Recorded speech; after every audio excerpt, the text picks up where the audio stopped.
Chennai metro rail சேவை தொடங்கி இன்றுடன் 10 ஆண்டுகள் நிறைவடைந்துள்ளது. சென்னையில் போக்குவரத்து நெரிசலை குறைப்பதற்காக மெட்ரோ ரயில் திட்டம் அறிமுகப்படுத்தப்பட்டு முதற்கட்டமாக கோயம்பேடு ஆலந்தூர் இடையே சேவை தொடங்கப்பட்டது.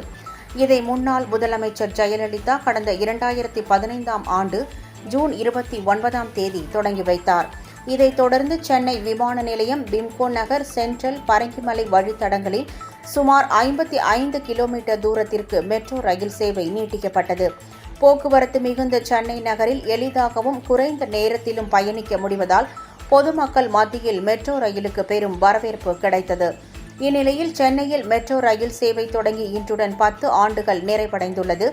சென்னையில் இதுவரை 39 கோடி பேர் மெட்ரோ ரயிலில் பயணம் மேற்கொண்டுள்ளதாகவும், மாதந்தோறும் மெட்ரோவில் பயணிப்போரின் எண்ணிக்கை விரைவில் 1 கோடியை தொடும் என்றும் கணக்கிடப்பட்டுள்ளது. முதற்கட்ட மெட்ரோ ரயில் திட்டத்திற்கு பெரும் வரவேற்பு கிடைத்ததால் தற்போது 2ஆம் கட்ட பணிகள் நடைபெற்று வருகிறது.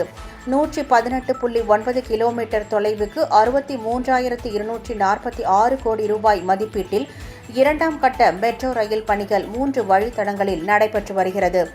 10 ஆண்டு நிறைவை முன்னிட்டு மெட்ரோ ரயில்களில் பயண அட்டை, சிங்கார சென்னை அட்டை, QR குறியீடு மூலம் பயணம் செய்தால் 20% சலுகை வழங்கப்படும் என மெட்ரோ ரயில் நிர்வாகம் தெரிவித்துள்ளது.